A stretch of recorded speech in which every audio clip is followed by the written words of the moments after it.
Hello and welcome back to the Perfunctionist channel. And for you regular viewers, you'll notice I'm in a different venue today. My normal studio is having a bit of work done at the moment.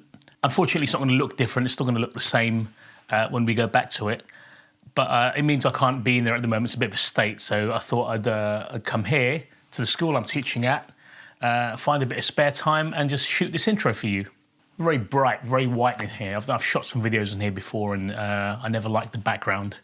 So if you remember from last week's video, we looked at, for the first time, we looked at the Headrush Pedalboard, our first look at a Line 6 Helix alternative. And I plan to do some more of those. But what we're doing today is we're going to continue looking at the Headrush a little bit because I have some more footage. So the footage that you are about to see is still from that first time using session that I had. I only had it for like a couple of days. I only had really one session to have a play through it. But what I did after what happened in last week's video was I tried to recreate the tones of the guitarist Keith Scott, who is quite famously known for playing with Bryan Adams. So he's got a lovely, lovely sound. I actually tried doing this on the Helix a while ago, a few weeks ago, and I didn't get the results that I wanted at the time. I might come back to that. But the Headrush kind of made it a little bit easier for me, as you will see, in terms of the routing and getting a stereo setup.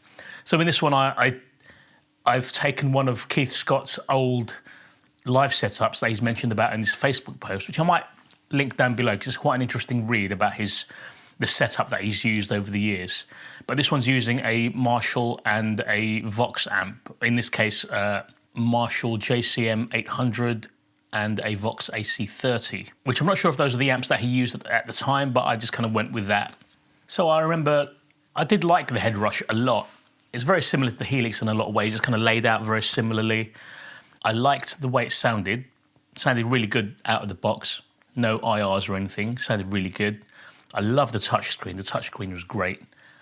I'm not sure if it's as versatile as the Helix, but then I haven't had a chance to play with it that much. So it may do things that the Helix does, but I just haven't figured out how to do it yet. That being said, I'm coming from the Helix, so I'm having certain automatic expectations, and I sense that the Headrush was designed for a slightly different user, maybe for a more kind of plug-and-play kind of user. That's the sense I'm getting. But I know it can do things like you can edit it on the fly while you're playing. I've done a video of the Helix, of how to do that on the Helix. I'm not sure if it has any kind of equivalent of snapshots that the Helix has on the Headrush. I haven't figured that out yet. If it does do it, it may not do it. But as I said, I do get the sense that the Headrush is more for the kind of plug-and-play user. So without further ado, let's check out my footage from my first time using the Headrush and check out some Keith Scott tones. Please feel free to subscribe as always, and please like this video if you found it useful, and obviously check out my other videos as well. Let's create a new one, a new rig, I guess you could say. How do I do that? It's a new rig. All right, let's go. New rig. Let's save it. I'm gonna save it now. I'm not sure what amps I'm going to use yet. Just call it stereo. Stereo attempt. Okay, mono. I remember seeing this on a Rebel Massage video. There's a little button there, which I think you can switch. Oh, there we go. Now it's in stereo. Okay, so you click this thing here. Oh, you get different options.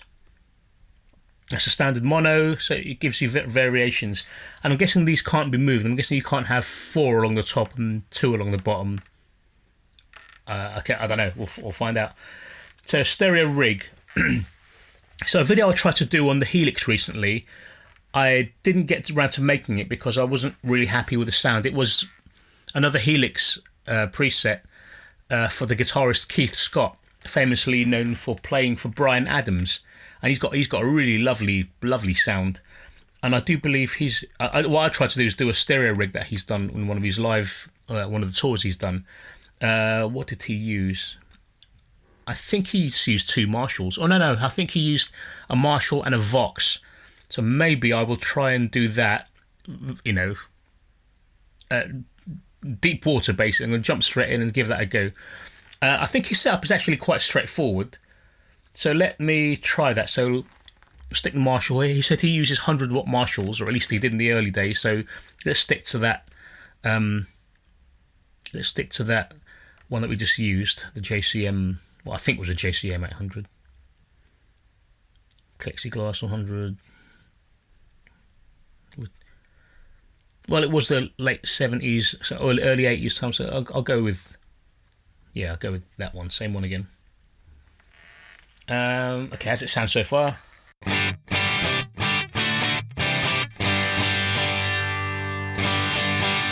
Sounds quite dry. Sounds quieter than it did earlier on as well.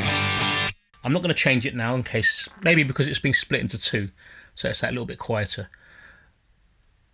Do I want to add the reverb now? Let's add it later. Okay, here we want another amp. Let's try some kind of Vox. So hopefully I can recognise what a Vox is. Okay, AC high boost. So AC, I'm assuming, is a AC30. Okay, I'll stick with high boost. We'll see how that sounds.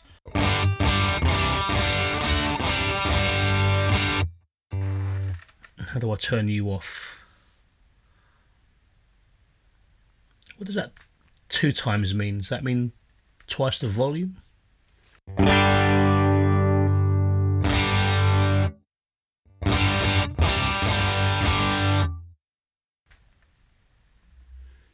How do I mute you? Can I mute you? Right, mix. I want pan. Let's go all the way left. Where's pan B? Hold on. Pan B all the way right.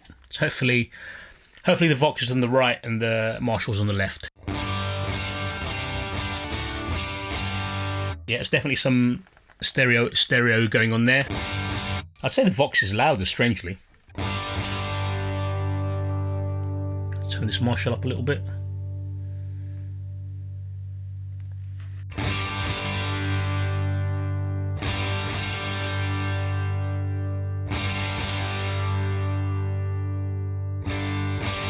Tell you what, these knobs here are quite sensitive.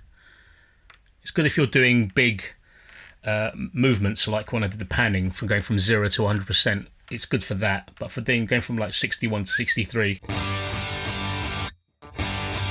I don't know how it sounds where you're listening, but the right hand side, there's something beefier about it. I'm not sure if it's a volume thing or not.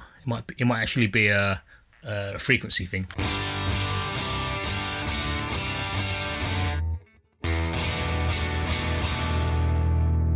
Now, I wish there was a way, and maybe there is, and I just don't know how to do it, for me to mute the Marshall so I can just hear what the Vox sounds like. What's this? Oh, cab. Okay, amp and cab. All right. Okay, let's stick with that. Let's add that reverb back in, which you know I love. Let's do it in this one here. Reverb delay, air reverb. Let's go chamber this time.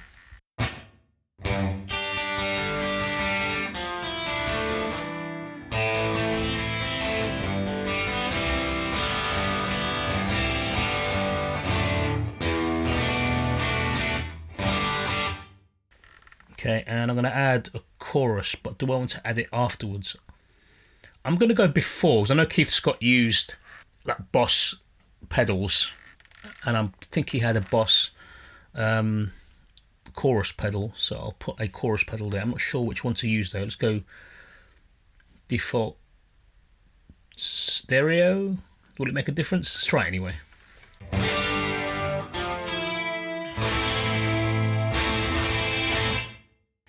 And I know he had I'm not going to switch this on yet, but I know he had a tube screamer, or maybe even a couple of tube screamers. Let's put them right at the beginning as well. Distortion. Green. Let's go full drop. I think he used it for solos. We can turn that off. Chorus is on. Alright, let's give this a go.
really like the sound of that. Does it sound like Keith Scott? I don't know, but it sounds really nice. I think it's a nicer sound than I got from the Helix when I tried to do it on there. And the problem with I had with the Helix was, well, let me start with what I like about this over the Helix, is being able to split into two lines like that to go, to have two separate lines for two separate amps. I tried that on the Helix, but I think I need to look into the splits again. I think there might be a way of doing it with splits, but I haven't kind of figured it out properly yet. But this one's kind of all done for you, and I wasn't able to do it on the Helix. So you can, when I did it on the Helix, I could split it, but it would be sending the Marshall sound. When I split into the Vox, it would send the Marshall sound into the Vox as well, which I didn't want. I wanted them separate. And again, I think you can do it on the Helix. I need to look into it, but I think you can split them separately. It does take up a lot of DSP though, but luckily Keith Scott's setup I think is reasonably straightforward. I think it's pretty much this, but maybe a couple of extra bits here and there, and then the rest of it's all guitar. And ideally, I want a guitar which has got 3 single coil pickups, because this one's obviously got the humbucker. So when you go to that 2 position, the bridge and neck and middle, sorry, it's got a particular sound. And when I've got it with a humbucker, I generally don't like it. I prefer it with the 2 single coils. But that's sounding good so far. I like that. Let's try another one. Let's leave that on.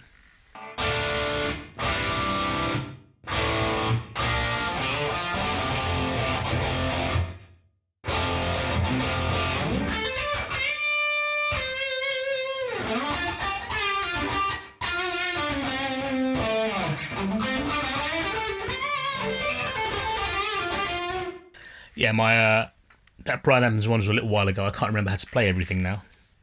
Yeah, so I like the sound of that. So this is just the first time using, just to see if I can use it without having to check the user manual. Yes, it took a little. It wasn't as intuitive at the very beginning as the Helix, but once you get used to a couple of things, I can see this being quite an easy thing to use.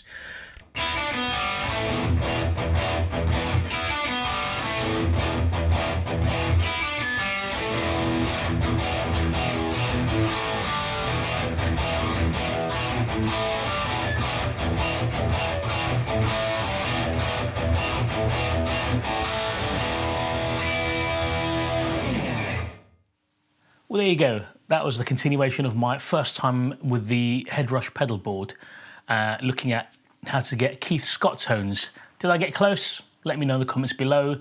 I must apologise for some of the playing in that. I had learnt a bunch of Bryan Adams songs for when I was going to do the Helix one, and this was kind of a bit off the cuff when I did it on the Headrush, so I wasn't expecting to play any Keith Scott stuff. So some of the playing is a little bit ropey, as you might have noticed, so I apologise for that, and I'll hope to be back to being more prepared in the future. Speaking of the future, I'm looking to get back to doing some more Helix content.